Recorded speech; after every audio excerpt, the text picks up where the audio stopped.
광주 MBC 특별기획 아시아 문화중심 도시의 길을 묻다. 그들이 아무리 자본이 많기로서니 우리만큼 동양을 잘하지는 못할 거고 우리만큼 한국을 잘하지는 못할 테니까 그들이 모르는 그런 소스들을 얼마나 글로벌한 보편성 있는 콘텐츠로 만드느냐가 제1부 문화 CEO 송승환의 아시아 문화 콘텐츠와 문화산업. 결국 광주도 아시아 문화 중심 도시가 되기 위해서는 아시아의 많은 사람들이 광주를 찾아오게 하는 그 매력적인 포인트들이 있어야 된다고 생각합니다. 아시아 문화의 가능성, 광주의 문화 저력을 새로운 눈으로 느껴보시기 바랍니다.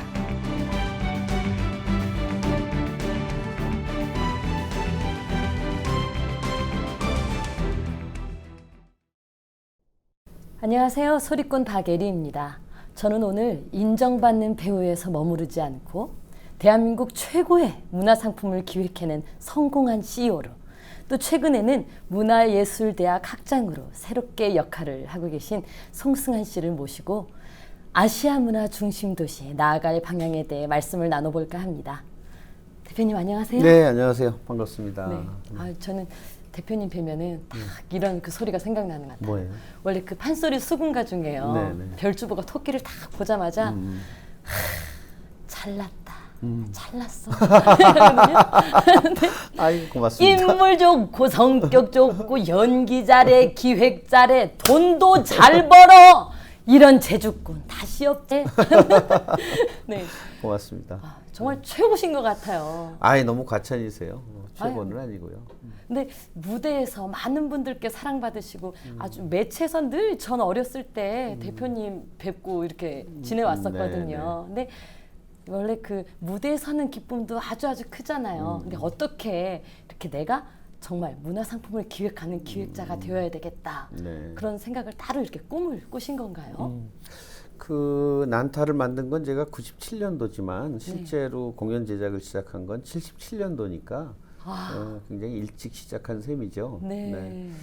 그 저는 이제 배우도 좀 일찍 시작했어요. 제가 네. 1965년도에 초등학교 3학년 때 이제 아역 배우로 그렇게 우연한 기회에 이제 방송 활동을 시작을 했죠.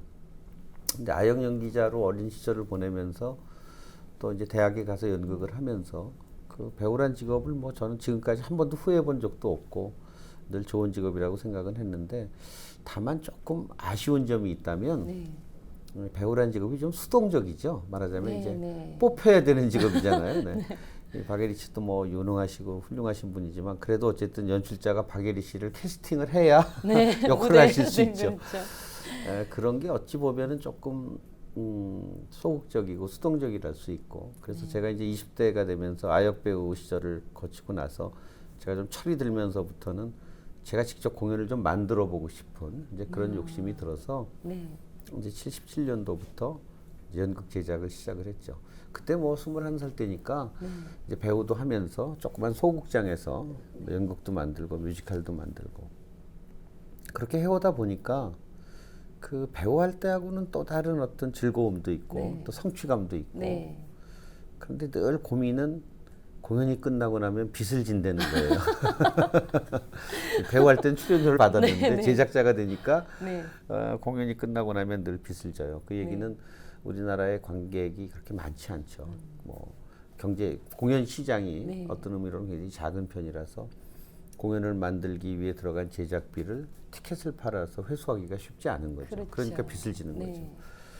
그래서 이제 어떻게 하면 수익을 낼 수 있는 이제 좋은 작품을 만드는 것도 물론 중요하지만 또 수익이 나야 출연한 배우 스태프들한테 제대로 개런티도 줄 수 있고 또 그 수익을 가지고 또 새로운 작품을 만들 수 있고 그러기 위해서는 좁은 국내 시장이 아닌 해외 시장으로 나가야겠다는 생각을 했고 세계 지도를 펼쳐놓고 보면 대한민국이 참 조그매요. 그렇죠. 반면 세계는 굉장히 크죠. 그 넓은 곳에 수없이 많은 극장이 있죠. 그렇다면 대한민국의 뭐 서울, 광주, 대전, 부산 이렇게 작은 도시만 생각할 게 아니라 전 세계의 극장에서 공연할 수 있는 그런 작품을 좀 만들어 보자. 이런 생각으로 난타를 기획하게 된 거죠. 아까 빚을 많이 지게 된다 말씀을 하시니까 생각이 나는데 그 한 번, 두 번 작품을 제작하시다가 네. 내가 이렇게 빚졌는데 또 질 텐데 하는 두려움도 있으셨을 거 아니에요. 물론 있죠. 네. 그런데 전용극장까지 이렇게 만드시게 되기에는 전용극장 하면 모든 기획자들의 꿈이 아닐까 네, 싶어요.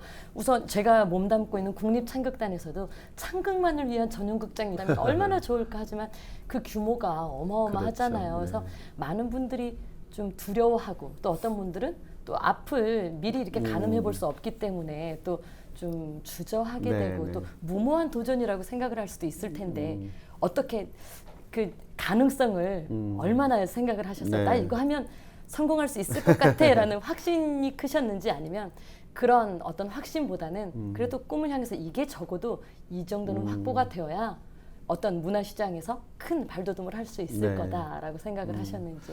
제가 2000년 7월에 처음 난타 전용극장을 만든다고 할 때 네. 많은 분들이 걱정하셨어요. 그게 과연 가능하겠느냐고.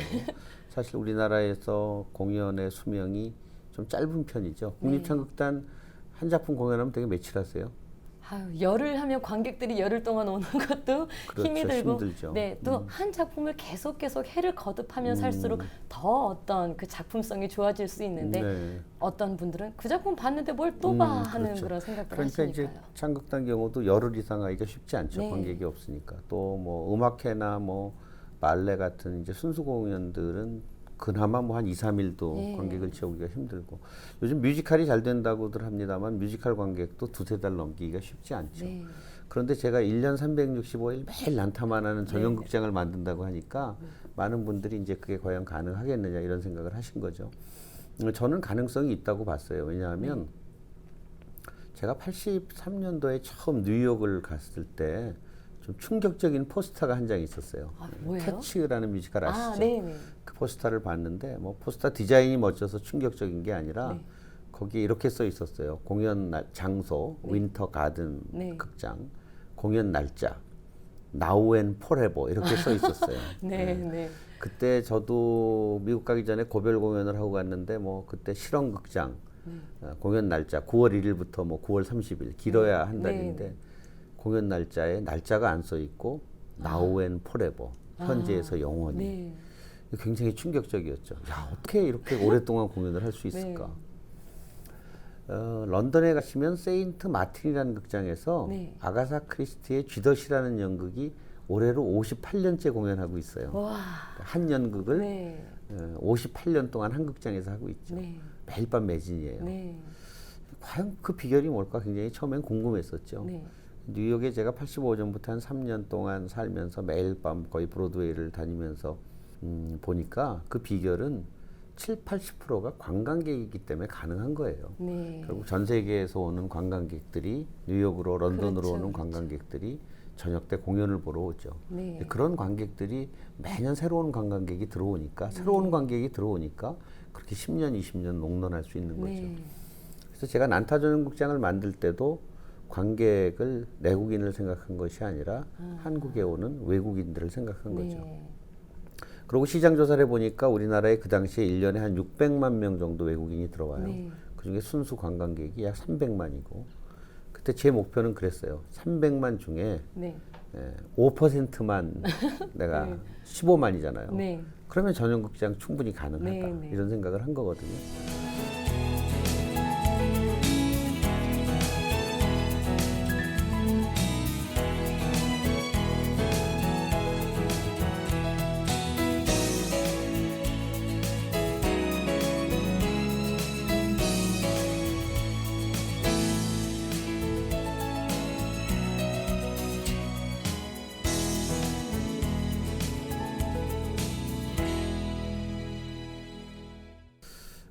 물론 그 과정에 뭐 어려움도 많이 있었지만 네. 결국은 1년에 지금 난타를 보는 외국인 관광객이 50만이 좀 넘어섰고요. 네. 저희 전용극장도 정동에만 있는 게 아니라 명동에도 있고 네.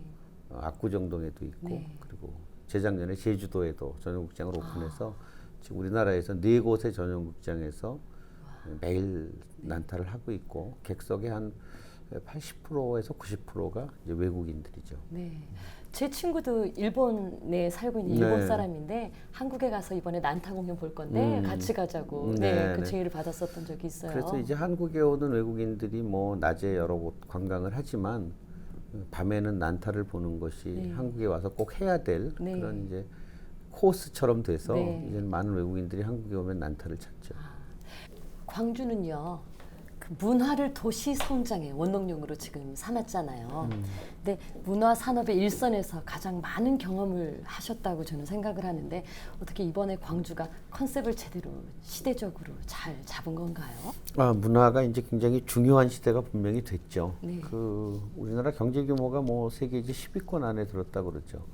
그러나 삶의 질이라든가 행복의 수치를 따져보면 10위가 안 되는 것 같아요. 이제 그것을 경제 규모와 걸맞는 삶의 질이나 행복의 가치를 갖게 하는 건 이제는 문화라고 생각하거든요. 뭐 저희 부모님 세대는 먹거리를 걱정하셨고 이불거리 걱정하셨고 잠잘 곳을 걱정하셨지만 지금 이제 뭐 우리들이 그런 걸 걱정하지는 않죠. 그렇다면 이제는 문화의 가치에 의해서 우리의 행복의 가치라든가 삶의 질이 결정되는 거고 그런 의미에서 광주가 그 문화의 중요성을 알고 그런 문화의 중심 도시를 선언하고 그런 준비를 하고 계신 건 굉장히 고무적이라고 생각을 해요. 다만 이제 어떻게 잘하느냐가 중요한 거겠죠. 어떻게 세계적으로도 또 문화를 경쟁으로 해서 또 문화를 기반으로 성장한 그런 도시들이 있을 텐데 어떤 도시를 대표적으로 꼽을 수 있을까요? 저는 뭐 여러분이 잘 아시는 뉴욕 같은 도시가 대표적이죠. 뉴욕이 이제 미국의 지금 경제 중심지일 뿐만 아니라 세계 문화의 중심지가 됐죠. 그러나 미국도 처음에 역사가 짧은 나라고 그리고 경제적으로 굉장히 부유한 나라긴 하지만 컴플렉스가 심했다고 그래요. 유럽 문화에 비해서. 그래서 사실은 뉴욕은 그 문화와 예술을 어떻게 성장시킬까를 굉장히 고민한 도시고 뭐 그 첫 작업이 우리가 잘 아는 그 잭슨 폴락이라는 유명한 추상 화가를 세계적인 화가로 만들기 위해서 뭐 CIA까지 동원했다고 그러죠. 그래서 추상 미술을 유럽이나 파리나 혹은 런던으로부터 뉴욕으로 그 세계적인 이목을 집중시키기 위해서 국가적으로 화가를 하나 스타를 만든 거죠. 그렇게 노력을 해서 뉴욕이 결국은 경제 중심뿐만 아니라 세계 문화의 중심으로 우뚝 설 수 있었던 거거든요. 뭐 사실은 그 미국인들이 그 유럽 사람들한테 갖고 있었던 문화적인 열등감, 소외감, 돈은 있지만 문화가 없는 이제 그런 것들에서 벗어나기 위한 국가적인 투자를 했고 또 뭐 정말 CIA까지 동원해서 유명 화가를 세계적인 화가로 만들기 위한 노력을 했고 결국은 그것이 뉴욕을 경제적 중심지뿐만 아니라 문화예술의 중심지로 만들고 그 부가가치로 인해서 경제는 더더욱 발전하는 그런 효과를 거둔 도시가 뉴욕이거든요. 특히 이제 맨하탄을 중심으로. 이제는 문화를 가지고 어떻게 잘 활용하느냐, 문화를 어떻게 산업화하느냐가 경제에도 뭐 엄청난 영향을 미치리라고 저는 생각을 해요. 제가 에딘버러에 공연을 갔다가 그때 처음 느꼈던 게 정말 유동성 인구만으로 정말 수백 개, 수천 개의 작품이 올려지고 많은 분들의 어떤 그 이야기를 듣게 되잖아요. 근데 광주가 그 아시아의 문화 중심으로 또 세계 문화 중심으로 거듭나기 위해서는 정말 많은 세계 사람들이 공감할 수 있는 가장 중요한 그게 컨텐츠라고 생각을 하거든요. 그 쉬운 얘기는 아닐 것 같아요. 그렇죠? 뭐 광주 계신 분들이 많이 연구도 하셨을 테고 저보다 더 많은 조사도 하셨을 테고 제가 그냥 현장에서 경험을 하고 또 난타 전용 극장을 만들고 난타를 전 세계 공연을 하면서 느낀 그런 제 경험에 비춰서 얘기한다면 광주가 아시아 문화 중심 도시가 되기 위해서는 정말 많은 외국인들이 광주를 찾게끔 만드는 그런 이제 관광과 뛰어놀 수 없는 그런 목표가 있으셔야 된다고 생각을 해요. 우리만 아시아 문화 중심 도시라고 하지 아무도 아시아의 중심이라고 생각 안 해주면 안 되잖아요. 결국은 뭐 에딘버러 얘기를 하셨지만 난타도 에딘버러를 페스티벌을 통해서 전 세계에 처음으로 소개가 됐는데 저희가 99년도에 난타 가지고 에딘버러 페스티벌을 갔는데 그에 참여한 작품 수가 1260작품이었어요. 전 세계적으로 어느 페스티벌도 이렇게 1000개가 넘는 공연이 축제 기간에 오는 건 뭐 에딘버러가 유일하죠. 또 에딘버러 가보셔서 아시겠지만 그렇게 큰 도시도 아니고 자그마한 도시인데 1948년도에 그 축제가 시작해서 50년의 세월이 흐르면서 그렇게 세계적으로 유명한 축제가 됐고 네. 또 단순한 축제가 아니라 공연을 하나의 문화상품으로 사고 파는 이제 마켓, 시장의 네. 구실을 하는 그런 것이 이제 에딘버러를 세계적으로 유명하게 만들어졌거든요. 네. 결국 광주도 아시아 문화 중심 도시가 되기 위해서는 아시아의 많은 사람들이 광주를 찾아오게 하는 네. 그 매력적인 포인트들이 네. 있어야 된다고 생각해요. 네. 그것이 문화로만 갖고는 쉽지 않다고 보죠. 네. 에딘버러에도 가면 공연만 보는 게 아니라 거기 아름다운 고성을 네. 보고 네. 뭐 여러 가지 관광이 함께 그렇게 네. 엮어져 있죠. 그런 것들이 굉장히 필요한 작업이라고 생각이 들고요.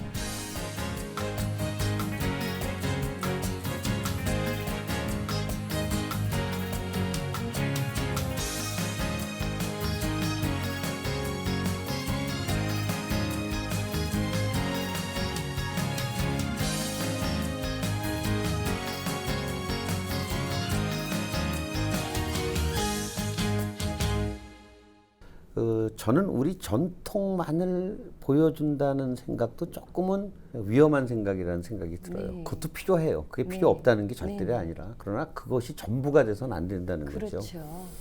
어느 나라나 전통이 있고 전통 예술이 있어요. 그러나 그 전통 예술만 가지고 관객들의 발길을 잡기에는 요즘은 세상이 많이 변한 것 같아요. 네. 굉장히 매체가 다양화되고 콘텐츠도 굉장히 다양화됐고 네. 저는 오히려 그 대중예술에도 광주가 관심을 가져야 한다고 생각합니다. 네. 왜냐하면 실제로 한국의 문화가 아시아에서 지금 한류라는 그런 바람을 타고 굉장히 각광을 받고 있는데 그 중심에는 대중문화가 있거든요. 그렇죠. 네. 뭐 방콕에서 얼마 전에 K-팝 콘서트가 있었어요. 요즘 아시아 지역에서는 코리안 팝을 K-팝, 네. 네, 한국 네. 가요를 K-팝이라고 네. 부르죠. 작년에 방콕의 그 38,000석짜리 스타디움에서 K-팝 콘서트가 있었습니다. 네. 뭐 동방신기, 뭐 소녀시대, 슈퍼주니어 이런 친구들이 콘서트를 했어요. 38,000석 티켓이 3시간 만에 매진됐다고 그래요. 그렇게 아시아 시장에서 지금 굉장한 그 한국 문화에 대한 선호가 바람이 불고 있는 게 사실 우리 전통 문화를 그렇게 좋아하는 것이 아니라 한국의 대중문화를 좋아하고 그렇죠. 있거든요. 그렇다면 그 광주도 그런 대중문화의 흐름을 파악하고 그것도 활용해야 된다고 생각합니다. 네. 전통 문화를 하지 말라는 얘기는 절대로 네. 아니고요. 아유, 그럼요. 전통 문화의 중요성이 있죠. 제가 난타를 만들 수 있었던 건 사물놀이가 있었기 때문에 난타를 만들 수 있었어요. 네, 네. 만약 사물놀이가 그렇게 잘 보존되고 잘 육성되지 않았다면 저는 난타를 못 만들었을 거예요. 네. 그만큼 전통의 가치는 굉장히 중요해요. 그러나 전통만을 고집하는 자세에서는 네. 좀 유연해질 필요가 있다는 거죠. 네. 광주가 뭐 판소리라든가 뭐 여러 가지 문화적인 우리 전통 네. 자산이 있다는 건 우리가 잘 알고 있지만 네.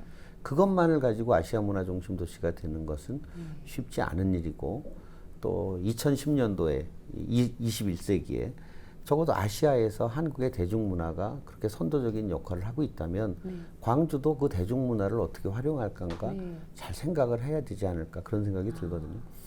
뭐 지금 한류라고 일컬어지는 것이 꼭 한국 가요뿐만이 아니죠. 한국 네, 드라마가 드라마. 또 한국 영화가 영화도 있고. 아시아 시장에서 굉장히 각광을 받고 있다면 그걸 이제 역으로 그런 아시아 사람들이 그런 한국 문화를 보기 위해서 한국의 로고 네. 그리고 또 한국에서 특히 광주를 찾기 위해서는 이 광주가 그런 대중문화에 또 관심과 그 대중문화를 어떻게 활용하는가에도 굉장한 연구가 있으셔야 될 거라고 생각이 들어요. 물론 또 전통을 어떻게 외국인들에게 보여줄 수 있고 또 전통을 소재로 해서 어떻게 새로운 퍼포먼스를 만들어내느냐 하는 그런 고민도 좀 필요하다고 생각하고요. 결국 전통을 그대로 보여주는 것의 의미와 전통을 새로운 컨템포러리한 아트로 새롭게 변형시키는 것 그리고 대중문화 이 세 가지가 골고루 발전할 때 아시아 문화 중심 도시가 되지 셋 중에 어느 하나에 치중해서는 좀 쉽지 않을 것 같다 저는 그렇게 생각해요.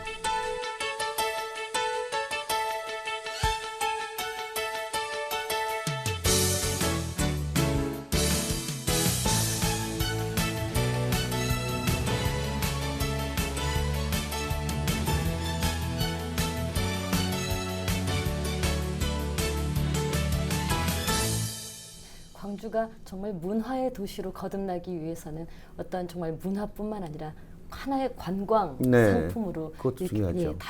다양한 곳을 네. 이렇게 재정비하고 또 전통 문화에서부터 최근에 대중예술에 이르기까지 그렇죠. 다양한 그런 문화 콘텐츠들을 가지고 네, 가야 네. 할 거다라는 네. 말씀을 해주셨는데요. 광주가 여느 성공한 문화 도시들처럼 발전하기 위해서는 정말 좋은 콘텐츠, 정말 킬러 콘텐츠가 필요할 텐데요. 네. 어떠한 스토리텔링을 가지고 인문학적 토대를 가지고 어떤 전제 조건을 가지고 다가가는 게 좋을까요? 헐리우드 영화, 미국 영화가 네. 지금 오랫동안 전 세계 시장을 지배하고 있거든요. 네. 물론 한국이라든가 인도라든가 프랑스처럼 자국 영화 점유율이 높은 몇 나라를 제외하면 거의 전 세계 영화 시장을 미국 영화가 지배하고 있는 셈이죠. 네. 우리나라에서 아바타가 박스오피스 1위일 때 한국에서만 1위가 아니거든요. 네. 동경에서도 1위고 상해에서도 1위고 파리에서도 1위고 로마에서도 1위예요. 과연 그 비결이 뭘까? 어떻게 미국 영화는 이렇게 수십 년 동안 전 세계에서 개봉할 때마다 네. 항상 박스오피스 1위를 차지할까? 물론 어마어마한 자본, 어마어마한 인프라, 영화를 하나의 산업으로 인식하고 투자를 한 미국 정부 여러 가지 이유가 있겠지만 저는 그렇게 세계적으로 흥행에 늘 성공을 하는 미국 영화의 비결은 글로벌한 보편성이 있는 스토리텔링이라고 생각을 해요. 네. 그래서 영화를 전공하신 분들은 미국 영화가 유치하다는 얘기를 해요. 네. 결론이 빤하고 어떻게 될지 짐작이 간다. 뭐 여러 가지 유치한 장면들도 많고 그러나 그 유치함 속에는 전 세계 어느 나라 사람이나 똑같은 장면에서 네. 울고 웃고 박수치는 가장 인간의 디테일한 본성을 건드리는 네. 글로벌한 스탠다드한 스토리가 있거든요. 네. 가령 미국 관객은 좋아하지만 일본 관객은 싫어하고 네. 이태리 사람들은 좋아하지만 프랑스 사람들은 싫어한다면 그 영화가 어떻게 전 세계 박스오피스에서 1위를 네. 하겠어요. 그와 마찬가지로 세계적인 킬러 콘텐츠가 되기 위해서는 네. 분명히 전 세계 어디에서 공연을 하더라도 공감할 수 있는 보편성이 필요해요. 그런데 그런 보편성 있는 문화 콘텐츠를 우리보다 잘 만드는 나라들이 많아요. 네. 이미 미국 뭐 영화라든가 브로드웨이의 뮤지컬이라든가 영국의 웨스트엔드의 뮤지컬이라든가 굉장히 많은 나라들이 우리보다 어마어마한 자본과 노하우를 가지고 있죠. 거기에 대결해서 우리가 킬러 콘텐츠를 만들기 위해서는 그들이 못 만드는 우리만의 독특함도 분명히 필요한 거죠. 네. 그들이 아무리 자본이 많기로서니 우리만큼 동양을 잘 알지는 못할 거고 네. 우리만큼 한국을 잘 알지는 못할 테니까 그들이 모르는 그리고 우리가 서양을 동경하듯 서양도 동양을 또 동경하고 네, 있거든요. 네. 그들이 갖지 못한 그들이 막연하게 부러워하는 동양적인 소스들이 많이 있거든요. 이제 그런 소스들을 얼마나 글로벌한 보편성 있는 콘텐츠로 만드느냐가 결국은 킬러 콘텐츠가 되기 위한 가장 기본이 되는 그런 노하우라고 생각을 해요. 네. 아시아 시장을 염두에 둔 어떤 콘텐츠로는 그 아시아 하면 좀 비슷비슷한 어떤 문화들을 가지고 있잖아요. 그렇죠. 동양이라는 공통점을 갖고 네. 있고요. 하지만 또 그거에 비해서는 중국, 일본, 베트남, 인도네시아 정말 다양한 문화권에 있으면서도 유독 한류에 열광을 네. 하는 분들이 또 그 아시아권에 맞습니다. 계시는 분들이라는 거죠. 네. 그러면 그 아시아권에서 또 한국만이 가지고 있는 독특한 독창적인 그런 콘텐츠라면 어떤 것들이 있을까요? 저는 광주가 갖고 있는 좋은 콘텐츠 중에 하나는 또 음식이라는 생각을 해요. 아, 네. 뭐 정말 여러 도시를 가봐도 광주만큼 먹거리가 네. 좋은 곳은 없죠. 음식도 이제는 굉장히 중요한 문화 콘텐츠라고 생각을 하거든요.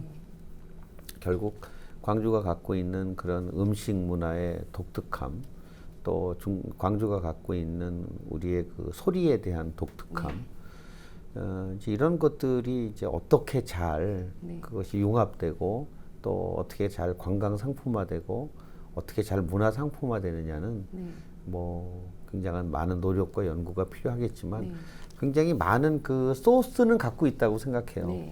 원자재들은 많이 있는 거죠. 그걸 어떻게 가공하고 어떻게 콘텐츠로 만들어가느냐에는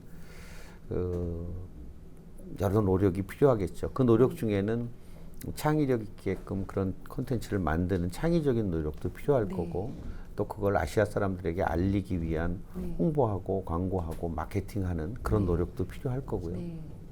아까 제가 말씀드린 대로 이미 한류를 통해서 입증된 그 대중문화를 활용하는 것도 하나의 방법일 수 있겠고요. 여러 가지 방법이 나올 수 있겠죠. 문화 산업이라는 게 눈에 보이는 어떤 네. 발전을 가져올 수 있는 문제는 아니잖아요. 어떤 도시에 공장이 들어선다더라. 어떤 도시에 어떤 그 건축 양식으로 뭐 사람들을 유치한다더라. 네, 그러면 아, 우리 도시 발전하겠구나라는 생각을 쉽게 할 수 있지만 문화 도시로 거듭난다더라. 그러면 광주 사람들이 이걸로 정말 먹고 살 수 있을까? 다른 도시 그거는 아마 그 문화라는 게 굉장히 넓게 보면은 뭐 수없이 많은 것을 다 문화라고 이름 붙일 수도 있고요. 네. 또 굉장히 좁은 의미로서의 문화를 생각할 수도 있겠지만 사실 문화 산업의 영역은 그 굉장히 많이 있죠. 꼭 공연만이 문화는 아니거든요. 네, 네. 뭐 요즘 문화 산업으로서 가장 큰 매출을 올리고 있는 게임 같은 경우, 네. 특히 온라인 게임 같은 경우는 뭐 어마어마한 매출을 올리고 있죠. 한국 게임이. 또 그 외에도 뭐 음반 사업이라든가 영화 사업이라든가 또 테마파크 같은 경우도 굉장한 그 문화적인 가치를 갖는 산업이죠. 사실 제조업에서 공장이 만들어지고 새로운 취업의 기회가 생기긴 요즘 많지 않습니다. 모든 게 기계화되고 디지털화되고요. 네. 테마파크가 하나 만들어지면 수만 명의 새로운 네. 일자리가 생겨나죠. 결국은 문화라는 것들을 자꾸 전통 예술에만 국한시켜 볼 때 그것이 범위가 작아 보이지만 테마파크나 게임처럼 문화의 영역에 들어가는 산업의 영역에 들어가는 많은 부분으로 눈을 돌리면 새로운 고용을 창출하고 네. 새롭게 수익을 낼 수 있는 여러 가지가 눈에 보일 거라고 생각 들거든요. 네. 그렇게 그 문화에 대해서도 문화 안에서도 문화의 다양성에 대해서 생각하셔 보시면 문화가 충분히 그 공장을 짓거나 다른 산업을 하는 것 이상의 수익과 고용 창출의 기회를 가져올 수 있는 기회가 저는 있다고 생각을 해요. 네. 그 문화 안에서 얼마나 문화 산업을 다양하게 보느냐는 시각의 차이에 따라 달라지는 거죠. 또 진정 문화가 성공한 그 파리나 또 로마나 혹은 뭐 런던이나 뉴욕 같은 외국의 대도시를 보면 결국 문화는 관광과 연계됐을 때 수익성을 가져와요. 근데 결국 광주라는 도시를 문화 중심 도시로 만들기 위해서는 많은 타 지방에서 또 외국에서 많은 사람들이 광주를 오게 만들 수 있는 관광의 포인트와 문화의 포인트를 일치시킬 수 있는 그런 포인트를 찾으시는 게 굉장히 중요하다고 생각해요. 그랬을 때 분명히 광주는 문화와 관광으로 수익을 낼 수 있고 광주 시민들이 그곳으로서 더 풍요로운 생활을 할 수 있는 기회가 올 수 있다고 생각합니다. 문화를 좀 더 넓은 스펙트럼으로 보시는 것, 또 문화를 관광과 어떻게 연결시키느냐가 광주가 문화를 갖고 경쟁력을 가질 수 있는 도시로 성장하는 데 중요한 키라고 저는 생각을 해요. 네.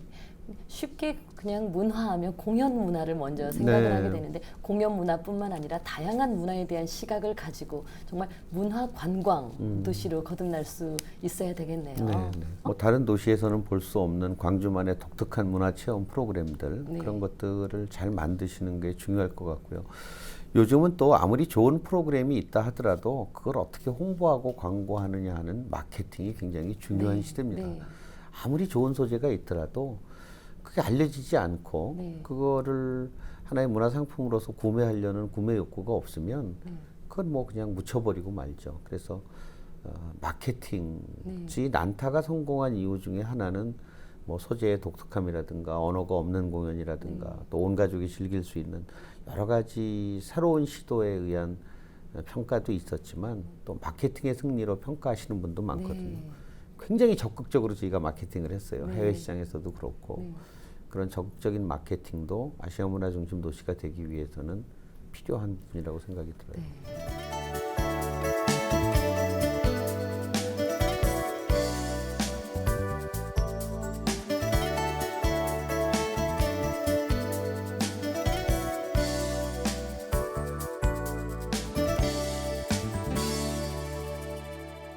그리고 난타 같은 경우는 정말 국내 시장뿐 아니라 저희 그 민족들은 그 두드리는 소리를 들으면 그 끓어오르는 심령에 가만히 앉아있지를 못한다고 하는데 오히려 그런 점에서 보면 우리나라 사람들이 더 좋아하지 않을까 싶은데 또 알고 보면 해외 시장에서 더 뜨거운 반응을 받았잖아요. 근데 정말 말씀하셨던 것처럼 그냥 언어가 없어서가 아니라 그냥 해외 사람들이 훨씬 더 이렇게 우리나라 사람보다 좋아할 수 있었던 그 뭔가 그 소재를 뭐라고 생각을 하셨던 건가요? 물론 이제 언어가 없기 때문에 해외 공연의 시도 자체가 가능했었죠. 그래서 그 비언어극이라는 장르를 택한 것도 사실은 해외 시장을 겨냥해서 그런 장르를 택했던 거고요. 또 외국인들이 그렇게 나한테 열광하는 이유는 한국 사람만 장단이 나면 신바람 나서 어깨가 들썩거리는 건 아니에요. 전 세계 사람들이 리듬이라는 거, 누구나 인간은 심장에 박동을 갖고 있기 때문에 그런 리듬을 들으면 흥분하고 카타르시스를 느끼고 그런 공통점이 뭐 한국 사람뿐만 아니라 외국인에게도 있는 거죠. 또 난타가 세계적으로 성공한 비결 중에 하나는 글로벌한 보편성이 있었다는 거예요. 말하자면 요리사라는 등장인물들이 입은 옷이 전통 한복이 아니라 전 세계 어느 나라 요리사나 똑같이 입는 하얀 옷에 하얀 모자죠. 그런 것들이 일종의 그 전 세계 어느 나라 가서 공연하던 거부감 없는 보편성을 가졌다는 거죠. 또 저희 무대가 주방이죠, 부엌. 이것도 전 세계 어느 나라 사람이나 음식을 해 먹기 때문에 먹지 않고 사는 인간은 하나도 없으니까 전 세계 어디에 가든 부엌이 있죠. 그런 보편성이 있었거든요. 결국 그 우리의 전통 문화가 세계적인 문화 상품이 되기 위해서는 그런 한국 문화의 독특함, 그것도 굉장히 중요한 요소지만 그걸 어떻게 글로벌 있는 보편성 있는 문화로 만드느냐도 굉장히 중요하다고 생각이 들거든요. 그러려면은 정말 공연 기획을 하시는 분들의 마인드도 지금과는 또 다르게 접근을 해야 될 필요가 있을 것 같은데 그 대표님께서 지금 몸담고 이제 기획하고 계시는 성신여대의 어떤 그런 문화예술대학뿐만 아니라 다양한 곳에서 그런 생각들을 이렇게 가지고 아이들, 학생들을 지도할 수 있어야 될 텐데요. 뭐 이제 그런 문화예술에서 문화산업 쪽으로 시야를 바꾸는 움직임이 많이 있죠. 그리고 이제 그걸 어떻게 교육시키느냐는 이제 각 대학에서 요즘 뭐 문화산업에 대한 인식들이 많이 늘어나서 대학의 교육기관들도 이제 그런 커리큘럼들을 많이 만들기 시작하고 있고요. 또 중요한 건 문화에서 문화산업으로 인식이 바뀐다는 거는 좀 더 구체적으로 얘기하면 과거에 우리의 문화예술은 작가주의 중심이었다고 할 수 있어요. 관객이 원하는 것을 하는 것이 아니라 예술가들이 자기가 하고 싶은 걸 했어요. 내가 그리고 싶은 그림을 그렸고 내가 부르고 싶은 음악을 만들었고 그러나 이제 이게 문화산업화되면서부터는 관객이 원하는 거를 만드는 시장으로 바뀌어가고 있는 거죠. 그래서 예술이 그 굉장히 이제 상업성을 띠기 시작하면서 여러 가지 찬반의 의견들이 많이 나오기 시작하고 저는 그게 찬반의 문제가 아니라 다양성이라고 생각해요. 작가주의의 작품도 필요해요. 그래서 예술로서 작가주의의 작품도 필요하고 그러나 또 하나는 문화산업으로 넘어가면서는 이제는 작가주의가 아닌 관객이 원하는 소비자가 원하는 문화상품을 만들어낸다는 의미에서의 그런 새로운 의미의 작가도 또 필요하다고 생각이 들거든요. 아시아 문화 중심 도시가 되기 위해서는 광주가 아시아 사람들에게 보여주고 싶은 것만을 생각해서는 안 된다는 생각이에요. 아시아 사람들이 뭘 보고 싶어 하는지 어떤 문화를 느끼고 싶어 하는지 결국은 다른 산업에서도 성공하기 위해서는 시장 조사를 하고 시장에서 원하는 것들을 만들어냈을 때 성공할 수 있잖아요. 광주가 지나치게 그 우리가 아시아 문화의 중심이라는 것을 어떤 굉장한 자부심 같은 걸 갖는 건 좋지만 그래서 내가 보여주고 싶은 걸 보여줄 테니까 너희들 광주에 와서 봐. 이런 의미의 아시아 문화 중심은 아닌 것 같아요. 아시아 사람들이 느끼고 싶어하고 보고 싶어하고 아시아 사람들이 체험하고 싶은 것들이 뭔지를 우선 시장 조사를 하고 그런 콘텐츠들을 만들어서 아시아 사람들이 광주로 보러 오게끔 만드는 것. 이것이 바로 문화산업이라는 마인드를 가지고 아시아 문화 중심 도시를 만드느냐 아니면 작가주의를 가지고 만드느냐에 따라서 전혀 달라질 수 있거든요. 그런 연구도 좀 필요하다고 생각해요. 정말 저는 명쾌한 답변이셨던 것 같아요. 그러니까 이미 가지고 있는 어떤 문화의 그런 양식들을 그대로 가지고 가면서도 또 사람들이 뭘 가지고 싶어 하는지, 뭘 보고 싶어 하는지, 어떤 점을 충족시켜 주어야 하는지 내가 미리 준비되어 있다 보면 사람들이 자연스레 광주를 이 광주로 오세요, 광주에 준비되어 있어요 하는 게 아니라 자연스레 사람들의 발길이 광주로 이어지게 되는 예, 그 그런 길이 열리지 않을까. 아시아 문화 중심 도시라는 거는 광주 사람들이 만든 말이지 다른 나라에서 아무도 인정하지 않았어요. 네. 광주가 아시아 문화의 중심이라고.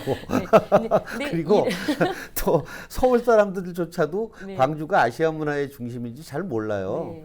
네. 서울 사람들은 서울이 아시아 문화의 중심이라고 생각할 수 네. 있어요. 네. 또 일본 사람이나 중국 사람이 광주가 아시아 문화의 중심이라고 그러면 네. 누가 그랬는데 당신들이 네.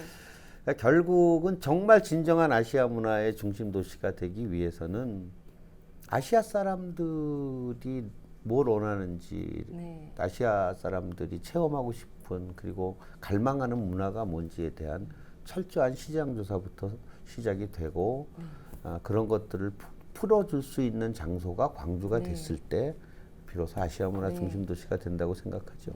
요즘 최근에 이제 문화예술대학 학장으로 새로운 네. 역할을 준비하고 계시잖아요. 네, 근데 네.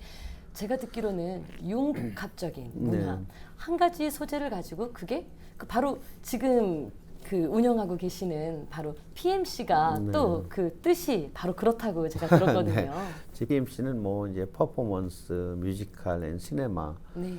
그래서 사실 한 가지 소재를 가지고 공연도 만들 수 있고 연극도 할 수 있고 네. 뮤지컬도 할 수 있고 또 영화도 만들 수 있고 네. 뭐 이제 뭐 누구나 다 아는 얘기지만 문화 산업의 특성이라는 건 이제 원소스 멀티 유즈라고 해서 한 가지 소재를 가지고 여러 가지로 다양화할 수 있는 거죠. 제가 요번에 이제 융합문화예술대학에 학장이 됐는데 이제는 굉장히 그 멀티플한 기능을 가진 네. 그런 사람을 필요로 하는 것 같아요. 요즘 스마트폰이라는 게 나왔죠. 네네. 그게 전화만 하는 폰이 아니라 굉장히 많은 기능이 네네. 있죠. 사람도 마찬가지인 것 같아요. 굉장히 여러 가지를 할 수 있는. 요즘 뭐 그 아이돌 가수들 보면은 뭐 노래만 잘하는 게 아니라 춤도 잘 연기도 추고 해야 연기도 되고, 잘하고. 네. 근데 사실 뭐 우리의 오래된 우리 전통 예술인들도 마찬가지였거든요. 지금 창극단에 계신 분들도 네. 창만 하시는 게 네. 아니잖아요. 춤도 연기도 춰야 하시고 되고. 춤도 네. 추시고. 우리 창극단 여러분들이 사실 원조 아이돌, 전통 아이돌이신데 예? 여러 가지를 다 네. 하시는.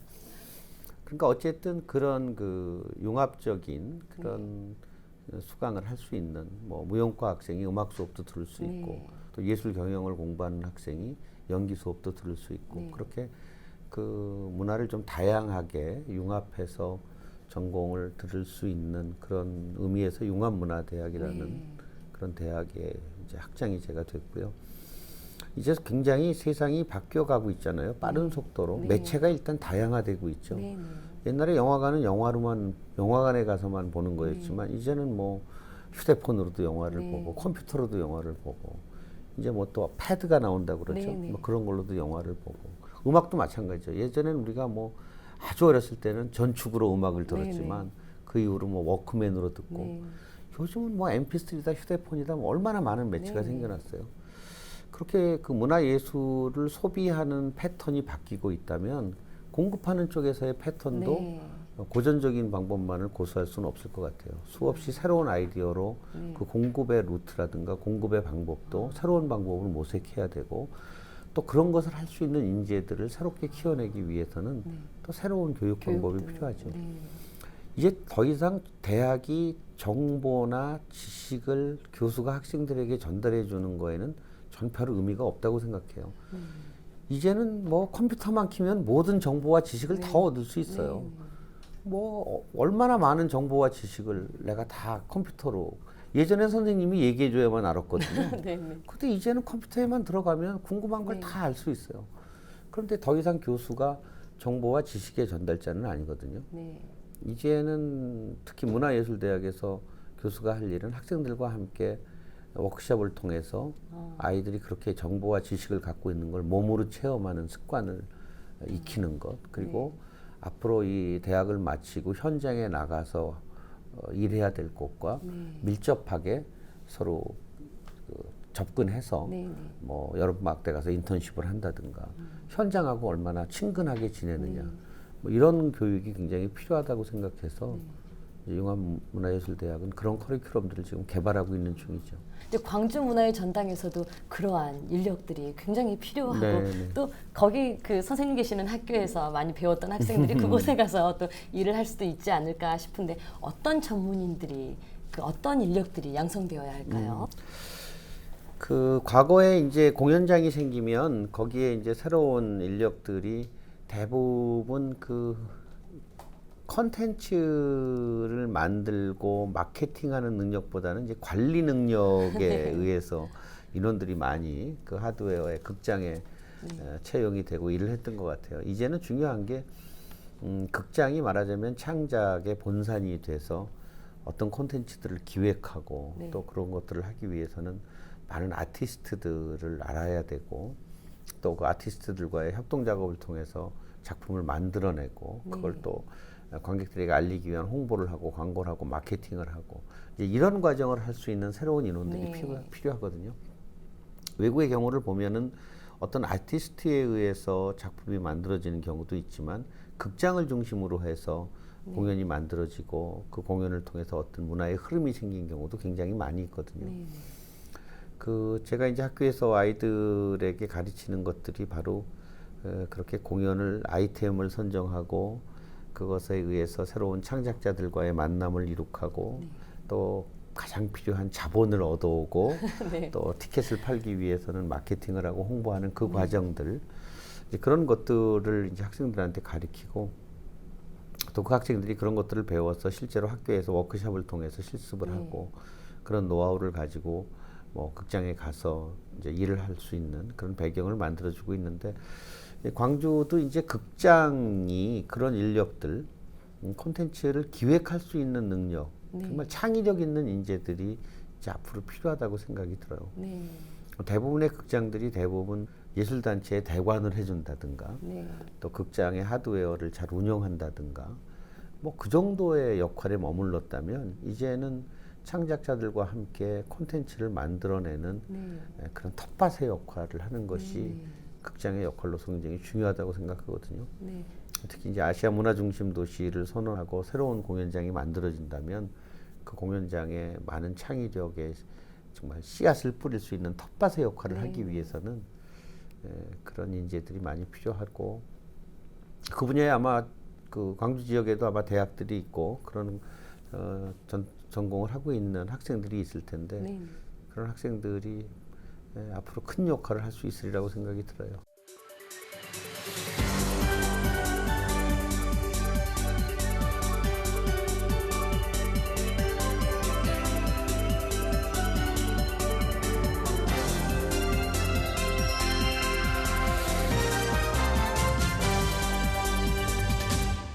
예전에 공연을 많이 이런저런 도시 또 해외에서 많이 해보셨지만 광주에서도 공연을 해보신 적 있으신가요? 어떻게 공연 수익은 괜찮았었나요? 사실 말씀드리면 서울을 제외한 다른 지방 도시들이 다들 뭐 수익을 내기가 굉장히 어렵죠. 광주뿐만 아니라 지금 대구가 굉장히 그 뮤지컬 도시로서는 많은 뮤지컬들을 공연하고 있고 수익을 좀 내는 공연들이 최근 몇 년 사이에 생겨났고 관객이 급속도로 늘은 도시가 대구예요. 그러나 대구를 제외하고 나면은 광주든 부산이든 뭐 다른 도시도 좀 비슷해요. 수익 내기 힘들고 관객들이 많지 않고 광주가 다른 도시에 비해서 관객이 적거나 뭐 반응이 안 좋다는 것이 아니라 다른 도시보다 특별히 낫지도 않다. 그것이 제가 솔직히 무대 위에서 배우로서 연기하면서 느낀 거거든요. 서울을 제외한 거의 모든 지방 도시들이 거의 비슷한 거죠. 광주라고 해서 특별히 관객의 반응이 좋다거나 수익을 낼 수 있을 만큼 많은 관객이 몰린다거나 그렇지는 않았었어요. 그래서 아마 그 문화를 사랑하고 아끼는 마음이 있다 하더라도 돈을 지불하고 표를 사는 거하고는 연결이 안 되면 또 다른 문제잖아요. 어쩌면 우리 지방 관객들이 좀 공짜 공연에 익숙해져 있는 경우도 제가 자주 봐요. 뭐 연극이든 음악회든 무용회든 초대권을 받아서 공연을 봐버릇한 습관 이런 것들이 비싼 돈을 지불하고 티켓을 사는 거에 대해서 문화를 하나의 상품이라고 생각하고 돈을 주고 구입한다는 거에 대해서 이건 쓸 돈을 아닌 돈을 쓰는 것 같은 생각을 가지시는지도 모르겠어요. 저도 난타 공연을 오랫동안 하고 많은 공연들을 제작하면 친구들 중에 가끔 초대권을 달라고 하는 달라고, 친구가 있죠. 네. 그럼 제가 그렇게 얘기해요. 내가 갈비집을 한다고 생각해라. 네. 그럼 네가 친구가 하는 갈비집에 와서 야 친구가 왔는데 갈비 좀 공짜로 달라 이러진 않을 거 아니냐. 네. 돈 내고 먹겠지만 대신 내가 뭐 갈비 한 점 더 줄 수도 있고 네. 냉면 한 그릇 서비스로 줄 수는 네, 있다. 네. 나도 갈비집에서 갈비 만드는 것보다 훨씬 고생해서 공연을 만드는데 네. 그걸 왜 공짜로 보려고 그러느냐. 네. 다만 네가 돈을 주고 표를 사면 내가 좀 좋은 자리로 해줄 수도 있고 네. 팜플렛을 하나 공짜로 줄 수는 있다. 네, 네. 그렇지만 나한테 초대권 달라는 얘기는 하지 말아라라고 네. 얘기를 해요.